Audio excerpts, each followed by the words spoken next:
How long has it been? My station here at the cliff's edge. Blake's Nook. I don't remember. Long days followed by even longer nights. My existence engraved with rock, wind and salt water, defined by routine. Routine is all I have, and so I follow it. First, inspection and cleaning of the reflectors, then inspection of the prisms, positioning and focusing of the lenses, refueling of the lamps, then inspection of the rotating mechanism. In the afternoon, I'll say hello to Connell and Jiggy. They're the two hens I keep in the little barn outside. I tend to the garden, bring in any collected rainwater, daily, with no errors. And when the day rolls into night, I climb the tower to light the flame. I'm here with only the whiskey for warmth, and the pages of my journal for comfort. When a storm comes, I peer down at the swirling maelstrom below, bubbling white waves conjured by the rocks and thrashing winds like dancing ghosts in the twilight. Once the sun leaves, Blake's Nook is consumed by darkness. The cliff's jagged edge and even the sea below entirely disappears. And so, the night's routine will take over. I open my journal, pour another whiskey, light my pipe, and gaze out into the blackness, wondering if this will be the night I see something. How long has it been since I saw something? Anything?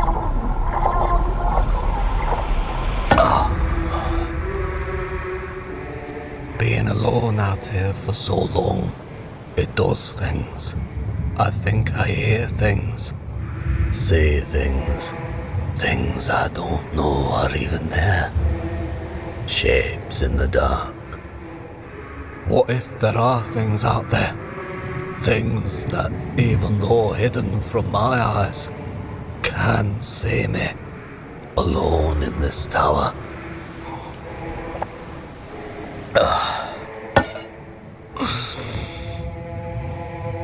Keeper of the gleaming flame that lights their wasteland, guardian of Blake's Nook, beacon for the dead.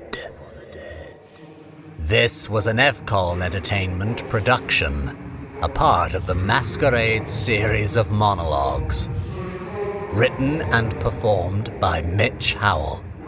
Directed and produced by Simon James Collier. Soundscape design by Archie Lyon-Maris.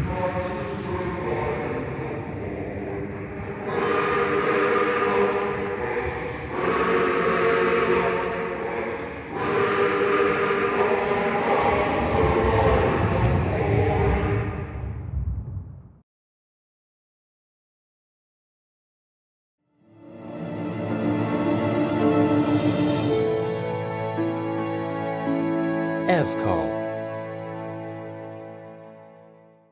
I Scream by Mitch Howell. Ugh! Get out! Get out! I don't want you in my house! Don't you see what you've done to me? This is all because of you! Get out! I can't do this anymore!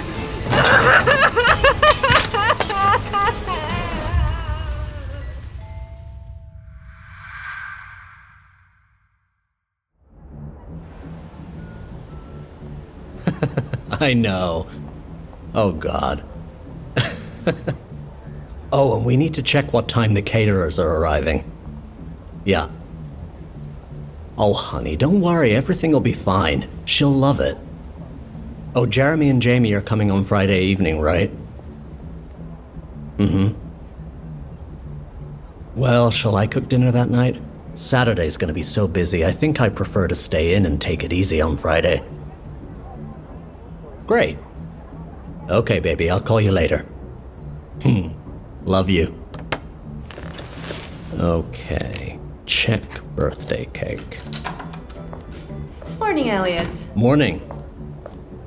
There's some coffee there for you. Oh, lovely. Here's your schedule for today. Thank you. Oh, the maintenance team got back to me just before I left yesterday and said the earliest they can come inspect the air conditioning is next Tuesday. Right. Well, I guess that'll have to do. Oh, Jennifer, could you call the Honey Bakery for me today and confirm what time I can pick up the birthday cake on Saturday? This is the order number right here. It's the one on Lakefield Road. You remember the one. I think we have the phone number on file. Yes, of course. Oh, Elliot. Clarissa Stahl is here. Clarissa? Oh, I thought she wasn't scheduled until Monday 12th. Well, she isn't. She knows she doesn't have an appointment, but she says it's urgent that she sees you. I did inform her it may not be possible, but she seemed quite shaken up. I see. Right. Well, Mr. Shaw isn't expected until 10:30 today, so it shouldn't be a problem. Send her in. Of course. This way, Miss Stahl. Please go on in. Ah, Clarissa. I didn't expect to see you today. No, I know, and I'm sorry for just showing up like this. Oh, not at all. I'm not expecting my next client for at least another hour. Please come in. Would you like anything? A cup of tea? Oh, no, that's fine. Thank you. Well, why don't we go and sit down by the window? Thank you, Jennifer. Of course, sir. I'm sorry for this. Clarissa, I don't want you to be sorry for anything. There's clearly a reason for you coming here today. I feel so out of control, so overwhelmed. Yes. From our last conversation, you had a lot going on, particularly with work, I remember. It's been a tough start to the year for you, I know. Yes. And this is a safe space for you. So if something has happened, something that has given you concern, then coming here today was the right decision. Yes, you're right. I know I shouldn't be so hard on myself. Thank you, Elliot. Of course. Here, why don't you take some water? Thank you. Are you sure you wouldn't like a cup of tea? Oh, no, I'm fine. Honestly. Thank you. Okay. Oh, what happened to your hand? Your hand is all wrapped up. Oh, I cut myself the other night. I dropped a glass. Nothing serious, just a small cut. I don't know where to begin. That's all right. Take your time. So, it was there again. Friday night. It's like clockwork. Every time. You remember I mentioned this before? Yes, from my notes you mentioned that this thing began surfacing just over a month ago. Yes. And it always comes every Friday. Uninvited, you said. Exactly. And there it was again. 8 o'clock, Friday night. Mocking me. It is always doing that. Pushing me like it wants me to feel dependent on it when I'm not. I'm not. It grins and mocks me, and I couldn't take it anymore. I lost it. I mean, I know I shouldn't, but this thing, it's in my fucking house every week when it knows I don't want it anymore. You still don't want to tell me what this thing is? I'm afraid if I did, you'd put me in a hospital. Why do you think that? Because I know how I sound. I know how I look. You'd think I'm crazy.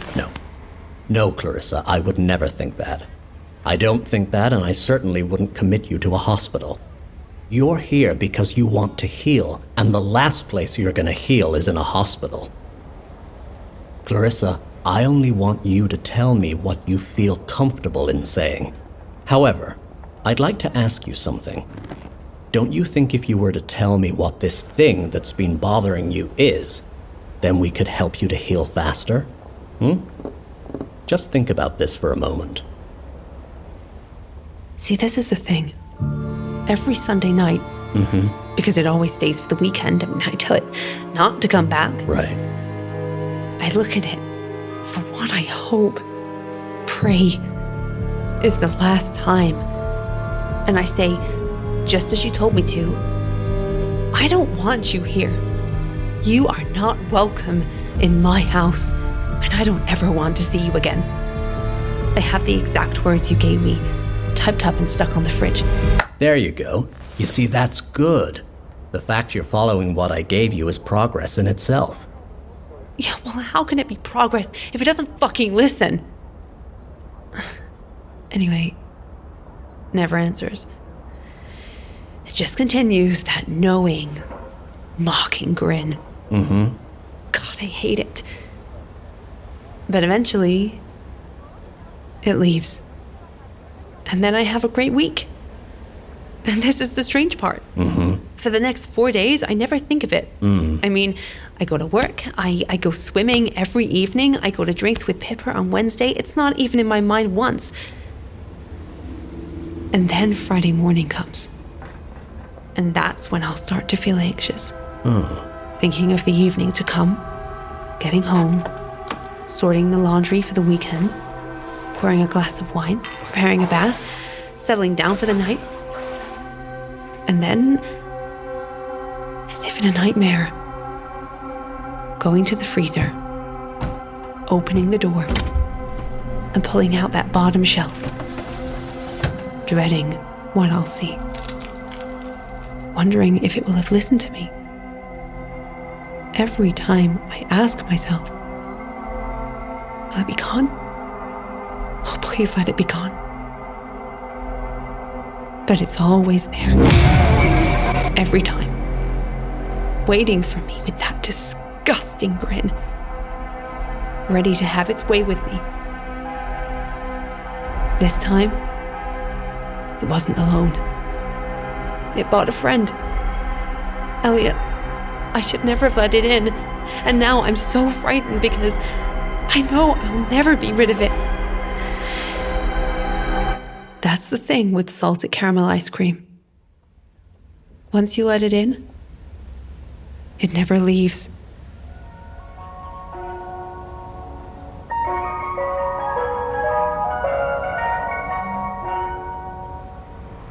This was an Evcol Entertainment Clockwork Digital Studios original production, a part of the On Another Wavelength audio anthology series, featuring the voice talents of Michelle Campbell-Jones, Mitch Howell, and Georgie Montgomery.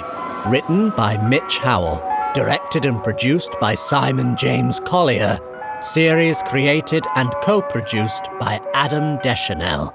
Soundscape design by Charlie Braham.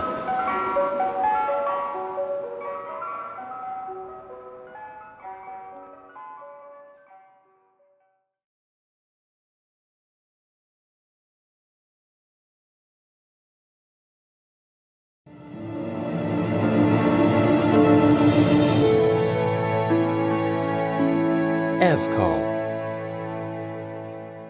Charlie 87. I see you. Yeah. I know men like you. Think you got it all sorted. Nice house, good job, the missus. Probably got a couple of kids too, ain't you?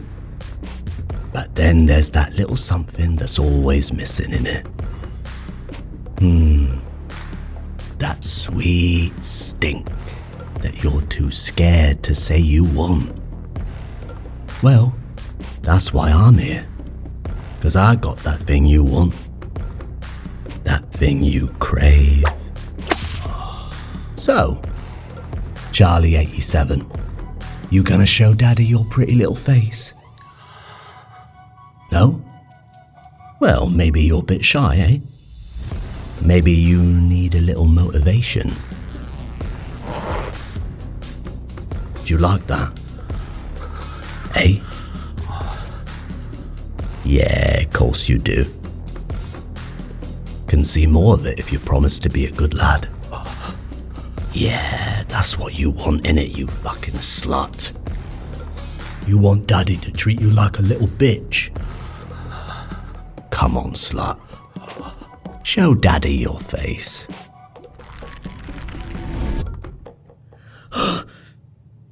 What you doing here? Fucking hell. Fucking hell. Fucking hell.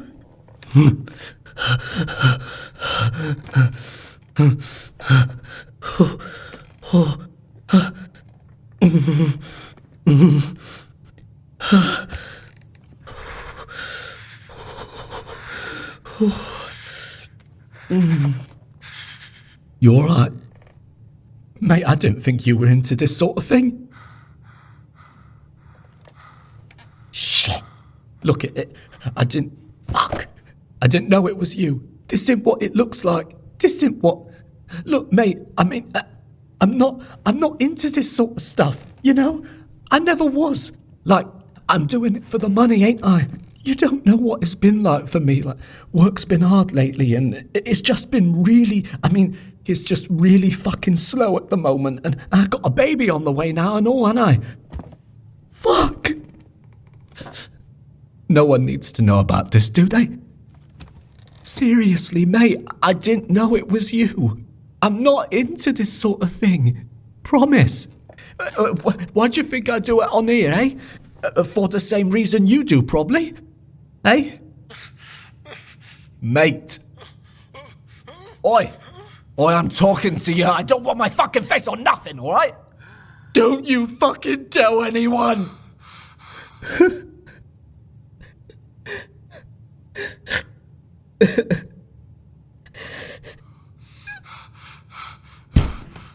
I didn't know it was you.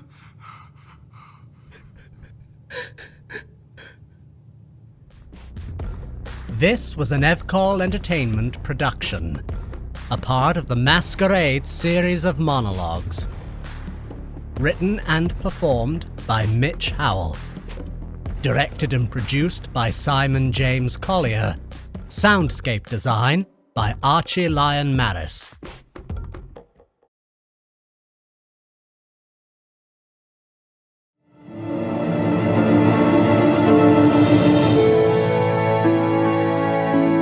Evcol. Restorations.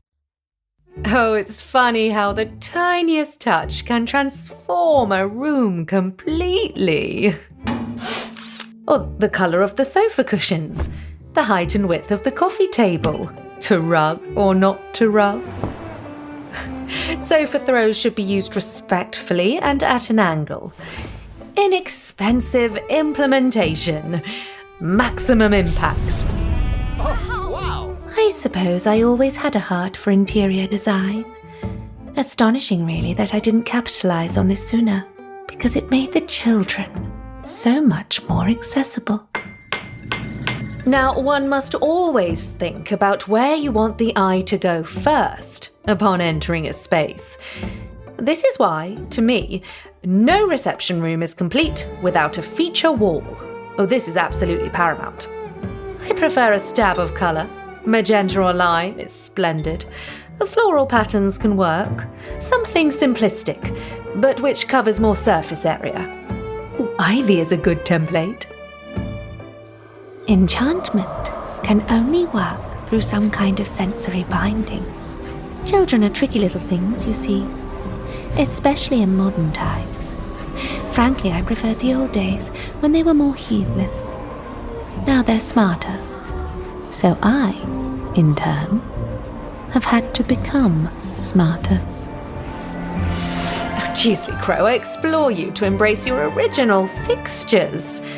Oh, the transfiguration which comes from painting woodwork cannot be underestimated. Now take what is ordinarily drab and characterless, your windowsills, skirting boards, and paint them to either match your feature wall or, if you're feeling adventurous, contrast against them. Now, when I say they're smarter, what I mean is they're no longer easily susceptible. They don't open up easily, which is essential for sensory binding. Listen, that's not to say I didn't face my challenges with them in the past, but gaining their trust was so much swifter, often through simple conversation. A comment on their prowess at hopscotch, how high they could go on the swing, their skill at kicking the ball, or how pretty their doll was, there'd be a twinkle in the eye, maybe even a smile, or a little giggle, and snap. The trust was there, and the gateway was open for me to get close enough. They wouldn't notice me swipe a strand of loose hair or loose button from their coat. If I was lucky, they'd let me wipe their snotty nose with my handkerchief. And just like that, I had them. Oh, I see you have a loft conversion. Oh, how fabulous. Oh, how I love a slanted ceiling. So undervalued, and they always look good with wallpaper. Oh, so many people just paint them white. Totally washed out and uninspiring. Why not highlight the angle by using a woodland template? Of course, like I said, it's all different now. One must keep abreast. Children don't go out much anymore. If they're not at school, they're in the home, transfixed by their little screens, concealed by 4 walls. So I had to go to them. Now, a common misconception for kitchens is they should be fitted. Personally, I disagree. A kitchen composed of individual elements feels so much more personal and lived in. Or push the boat out with marble countertops and a double-range oven, and then the rest can be collected over time. Oh, how much do I adore the rustic quality of a farmhouse sink. I learn so much of my clients from simply being in their home, seeing their creature comforts, the life they've built that the outside world doesn't see. And I can immediately smell a home with children. I particularly like the preteen households, preferably below 10 years old when their essence is riper. The first order of business is to arrange an in-person consultation in which I can meet the family, observe the layout of the home, and go over their plans for the refurbishment. It's while I'm doing this I'll pay particular attention to any children's items scattered around, especially the ones less likely to be missed. Now, I will say my years studying at the École des Beaux-Arts in Paris bequeathed me with the gift of the gab, so it doesn't take long to enrapture my clients enough to distraction. By the time I leave them with smiles and anticipation in their hearts, they never notice the odd pacifier, hairband or bib that's disappeared. What happens next is delicate. The invocation carried out with ultimate precision each time. The item belonging to the child must be boiled in equal parts urine and blood from yours truly, until reduced to half the original amount. Sensory binding now complete on the night of a full moon. This mixture must be drank between the hour of midnight and 1 a.m. With the lunar cycle limiting both my scope and frequency, it's therefore practical for me to batch cook. For the more of these elixirs I consume in that precious hour, the longer my life force can be fortified. Oh, how it is to feel one's very nucleus expanding as what leaves them comes into me, feeding me, revitalizing me. Over the next 3 months, the child will slowly disintegrate from the inside out as their life force continues to drain. Modern medicine won't save them. Doctors won't diagnose anything. Eventually, when the last morsel of power exits them, there will be nothing left but dust. But I am here, as I have always been, everlasting. Oh, darling, delicious little poppets. how indebted I am to their sacrifices.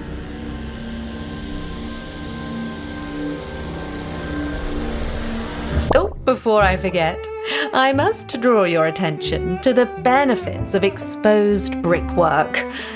I'm simply mad for retro chic. Oh. This was an Evcol Entertainment production, a part of the Masquerade series of monologues, featuring the voice talent of Michelle Campbell-Jones, written by Mitch Howell, directed and produced by Simon James Collier, soundscape design by Archie Lyon-Maris.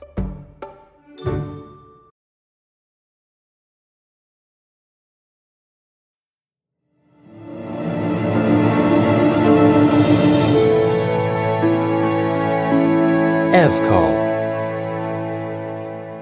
Formula 68. You know what Hitchcock used for blood in Psycho? Hershey's chocolate syrup. Unbelievable, huh? He did that because it was about the only thing that looked like real blood when shot in black and white. You want to know why it was shot in black and white? Because in color, Hitchcock knew the shower scene would be too gory, and it would never get past the censors. Yeah, different time, all right. You know, I first came out here to the City of Angels in 1974. Just right, if you ask me. The studio system was pretty much defunct at this point, not to mention the fucking Hays Code. Censorship was slowly becoming a thing of the past. Now you had the new wave folks taking over this town. Independent minds being backed by big studios and even bigger money. The audience was now being given the opportunity to dip their toes into the cinematic abyss of depravity. Cursing, tits and ass. Violence. Now, that last one is where I come in. See, not only did the filmmakers and audience want blood, they wanted realism. So, goodbye, chocolate syrup, and hello, Formula 68. A work of fucking genius, if you ask me. You want to know the two key elements to making good movie blood? Color and viscosity. Key. I mean, we all remember the blood from the old horror movies that looked like acrylic paint, right? I mean, yeah, it needs to be red, but the common mistake is that it's too bright. Real, fresh, unexposed blood has a dark, almost purple hue to it. Well, that part was easy. I perfected the color in my last year at film school on a short we were making for graduation. But after the color comes the viscosity. And this would prove to be my biggest hurdle. No matter how hard I tried, I just couldn't master the perfect formula. Real blood, it has a thickness to it. But it can't be too much. It still needs to have flow.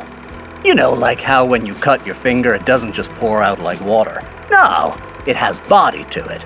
It'll linger for a while, like honeydew, building and building until eventually the force of gravity brings it down. Here, let me show you. Ah, come on, don't worry, I'm just teasing you. But anyway, this very element eluded me. Cornstarch, brown sugar, corn syrup. I mean, it goes on. And every time I would get close, it proved to yet again be just out of my grasp. And I knew I was missing something. Well, it was March 11th, 1976 when everything changed. And that missing element came into my life. I had been working at Lion-Beck Film Studios. They specialized in sci-fi horror films, usually schlocky, usually low budget too. Started there as a runner, eventually worked my way up to junior assistant in the makeup department. And it was here when I was given my first real shot at the big leagues. Lead makeup artist for Lion-Beck's latest horror outing, The Bleeding House. I mean, this was the real deal. Lead makeup artist. Damn! I know I'd impressed the studio a year earlier when I was assisting on The Vomiting Fiends. Man, we were flying by the seat of our pants on that one. Anyway, they liked my concoction of beaten eggs and oatmeal for vomit and said it was so believable that the studio head, Haxel O'Connor's wife, Mabel, had puked herself during a screening of the dailies. So I kinda knew they had their eyes on me. The Bleeding House would start production in April. There was big-time anticipation for this one. They'd even managed to secure their first star for a cameo in the film's opening, Samantha Carveth. No? You remember the redhead from all those early De Rossi pictures? Anyway, I was to have an assistant, and my assistant on the Bleeding House was to be a new addition to the Lyon-Beck family, a 24-year-old graduate from Ontario's Allemand University. Her speciality was makeup and costume design, but she caught the attention of Lyon-Beck for submitting some film footage of her creation for photorealistic pus. She was also, as I later found out, a big horror nut. God, being so impressed, Haxel wasted no time at all in getting this pus entrepreneur on the first flight out to California and signing her to a 3-year contract as assistant makeup artist. Damn! So here it was, the missing element to the key that had always eluded me. Aviana Conroy. God, you know when you meet someone who just has that thing? That ability to make even the most monotonous of life's ordeals intoxicating. You know you've met the person who will change your life forever. God, she had the most beautiful eyes I'd ever seen.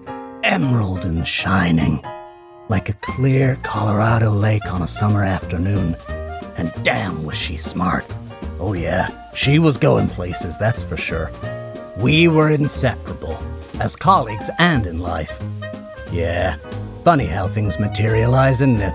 But God, she was the perfect mind, the perfect partner. Then, one evening in March, we parked up by the Hollywood sign and looked out at all the little firefly windows in the valley. And we just talked all night long. As the sun was beginning to rise, her hand in mine, she put her other hand down her skirt and, closing her eyes, whispered something that sent chills through my legs, made my skin break out in goose flesh and the hairs on my arms stand up. Without even looking at me, she said, "You know something, Nudes? We're gonna blow this town sky high." We went back to her place. She had an apartment on Lincoln Avenue. I'd been there many times by this point. She didn't say anything when we got there. She just told me to wait in the kitchen. But my mind kept returning to that knowing whisper back in the car. We're gonna blow this town sky high. Then she returned with one of those big coffee thermoses in one hand and a book in the other. The book was held in a brown leather cover and fastened shut with a little lock. "What the hell is going on?" I asked her. She gestured to the thermos. "Right there is what's gonna turn the Bleeding House from underground schlock into a fucking cinematic masterpiece." She could see my confusion, so she asked me to hold out my arm. I did, and without taking her eyes from mine, she removed the thermos lid and unscrewed the cap underneath. Holding the thermos 2 inches above my outstretched arm, she gently tipped it at an angle. And then I saw it. At first, I thought it was wine. The harshest burgundy I think I'd ever seen. But no. No, this didn't flow like wine. And wine was too thin to slightly accumulate first around the rim of a bottle or have that initial resistance to gravity. I watched in amazement as the liquid fell through the air and landed on my skin. It was cool, ever so slightly syrupy, but not sticky. I suddenly felt a simultaneous feeling of hypnotism and sickness. Was this blood? It couldn't be. Aviana laughed and said, "I call it Formula 68. She scooped up a little of the red liquid on her finger and licked it. "Go on, try it." So I did the same. It was sweet, but there was also a harsh, metallic undertone to it. It definitely wasn't real blood. That's when I realized, and it was as if I felt every cell in my body dancing for the first time in my life. The girl had created movie blood, but not just any movie blood, the most realistic I had ever seen. She had that missing element, the key ingredient that had forever slipped away from me. We both locked eyes, and after a few brief seconds burst into laughter. I grabbed her in my arms and spun her around in the air. We were both hysterical. I knew exactly now what she meant, and as soon as the big guys at Lyon-Maris saw this, it would cement our standing in the industry as Hollywood's leading makeup artists. Oh God, when we calmed down, I had so many questions. How did she do this? What was the recipe? Well, said recipe and all its ingredients were in the sealed brown book she'd brought out, the contents of which she refused to reveal to me. She wouldn't even open it, wouldn't even tell me where the key was. You know, it's a funny thing when you think you know someone. But then how can we ever truly know the inner workings? Know a person for the kind of mind they are? That was when I discovered a different side to Aviana. A side that would later prove to be both our undoing. See, she said she would share this success with me, but on one condition. She would be the one to receive full makeup credit on the film, and I would take an assistant credit. The work, the commitment, my dedication. Finally, here I was on the cusp of real success with my first lead makeup artist credit, and this bitch wanted to take that away from me. Clearly, in her eyes anyway, we weren't the partners I thought we were. I was devastated. Either I agreed to her conditions, or she would go to Haxel's office first thing in the morning with the blood thermos and claim the creation as her own anyway, securing her position on the film. What hurt me the most was the clear way she fixed me with her eyes, assuring me there would be no negotiation. I suddenly felt such hatred for her. Her betrayal was too much for me to take. The room was spinning, and I just had to get out of there. So I left. I left cursing her to the high heavens. I could have condemned that bitch to the blackest pit of eternal misery. I was so angry. I found the nearest drugstore and bought the biggest bottle of scotch they had and wandered the streets of downtown LA. I don't know how long I walked, or how much I drank for that matter. All I know is I awoke to the sound of gulls and the burning of sand in my nostrils on Huntington Beach the next morning. What time was it? It was early, I knew that much. And you know what was even weirder? I still had that sweet, metallic taste at the back of my throat. I had to see Aviana. I raced as fast as I could to her apartment, praying she hadn't left for the studio already. Maybe there was something I could say, something that I could do to persuade her or sway her mind. I was too late. She was gone. The fucking bitch hadn't wasted any time. She'd even left the damn door ajar. Hailing a cab, I went immediately to the studio and, thundering through the hall to our little room we shared on the lot, plowed through the door, ready to plead for her forgiveness in whatever way I could. But that too was empty. Nothing disturbed from the janitor's nightly cleaning. Her coat wasn't even on its hook. There was only one explanation. Damn, she'd gone straight to Haxel. So, with all the sorrow of a schoolboy who knows he's lost the girl he loves to his best friend, I made my way to Haxel's office. Only upon arrival was informed that she hadn't been there either, and hadn't even clocked in for work that morning. Oh, I was feverish all day. Noon came and still no Aviana. 5 p.m. rolled around and still nothing. After I clocked off at 7, I decided to go back to her apartment. Maybe she'd just taken the day to cool off herself. I gasped when I entered the kitchen. The thermos and brown leather book were still on the counter. Something was up. I was terrified. Taking a moment to compose myself, I slowly walked down the hall to her bedroom. I don't know why I had the urge to check her closet, but I did. It was empty. So were the drawers. Everything was gone. Walking back to the kitchen, I sat at the counter and tried to piece it all together. I just couldn't. Everything was so still, so quiet.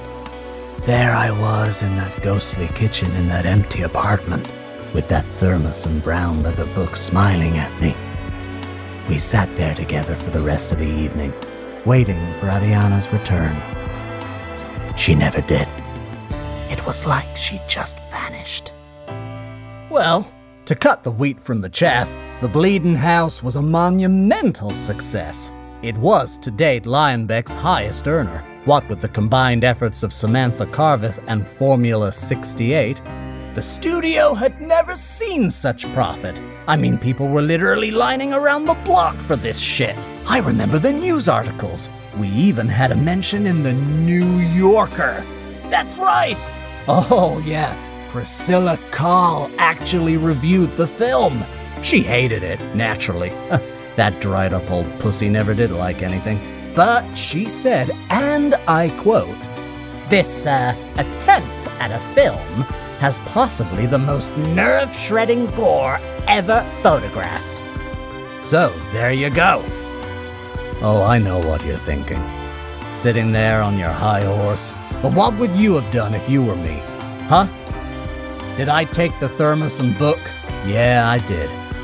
And did I break open the little lock to that book and find the recipe to Formula 68? You're goddamn right I did! You know something? In this town, all it really takes is for that one little shot at success to come along, and once it does, you grab a hold until your knuckles are raw. Yeah, and I'll tell you, boy, were things swell for a while. After the success of the Bleeding House, I was soon the talk of the horror scene. Oh, you betcha. And I mean, I'm talking the heavy hitters now. You know, in the year following, I worked with Jack Carpenter, George Roman, and Hooper Burns. Yeah, man! All the big genre hotshots wanted a piece of me, and it only got better. I was in heaven. Then, it was February 10th, 1988, when Aviana Conroy decided to enter my life again.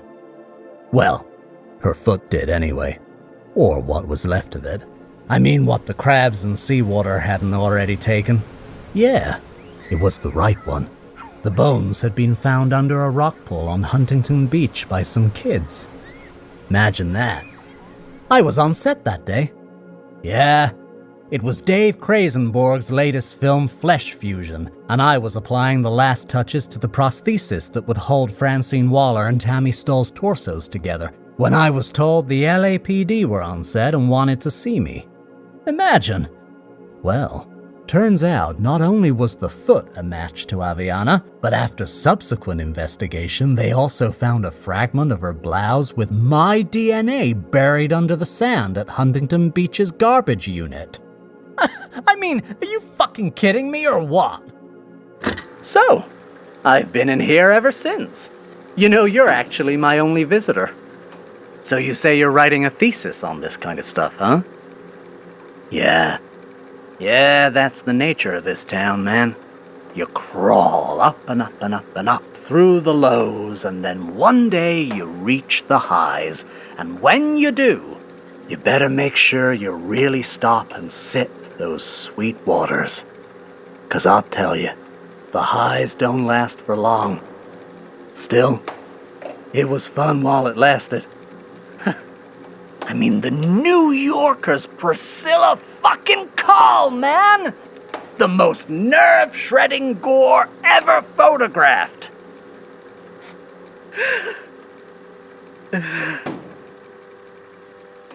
That was me, man. That was me.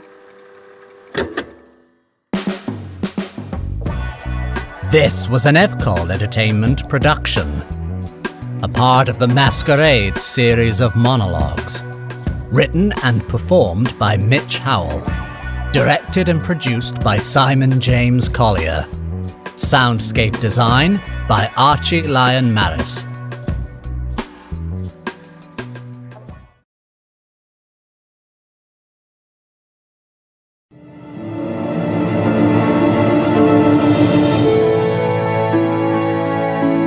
Evcol. The streets. So what are you fucking waiting for? Who the fuck are you anyway? Huh? Tell me that. What? Isn't this what you wanted? You wanted the real thing, right? 'Cause you wanted a fucking experience. What? You think we're animals or something? You're like, oh, I'll just go into the jungle and rough it so I can experience what it's really like. What? For a day? Gah! We're not fucking animals, man. We're not here to be studied. We're not here to be gawked at. But that's what it is, isn't it? 'Cause I can see it. I can see the look in your eyes. I can see you looking down at us. What? You thought you'd just rough it for a day and you'd make some new friends, huh? Well, let me tell you something. Me and her, we're not your fucking friends. When you come to the streets, everything feels bigger. The corners are sharper. A puddle looks like a lake. And the rain.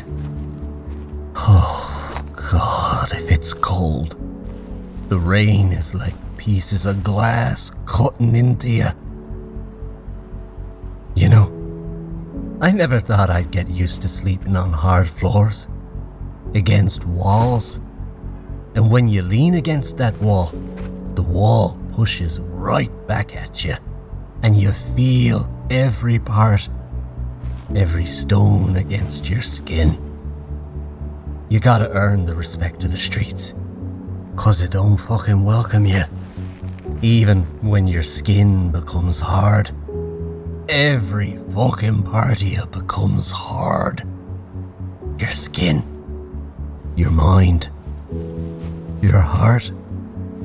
Oh, and then there's the money. How could you forget about that? We're trying to get it anyway. Trying to get some. Standing there like some fucking twat with your cup. Oh, excuse me, mate. Mate, could you lend us a few quid? Oh, miss, couldn't spare some change for a cup of tea, could you? Fucking bullshit. I don't even remember the last time I held money. Don't even know what I'd do with it if I got it. See, the thing is, people don't like a desperate look. Nah, they can sense it. But you know what really gets me? It's that look people have when they don't see you. It's not like they even see through you. It's as if you're not even there.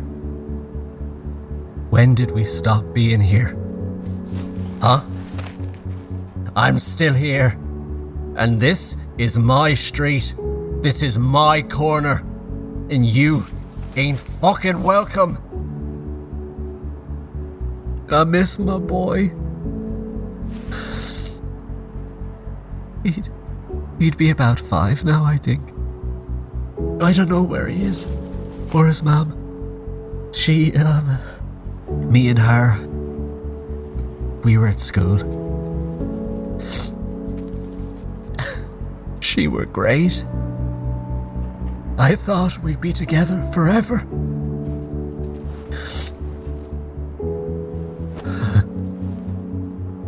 I don't know how everything got so fucked up. I don't know where I went wrong. But I know somewhere I went wrong.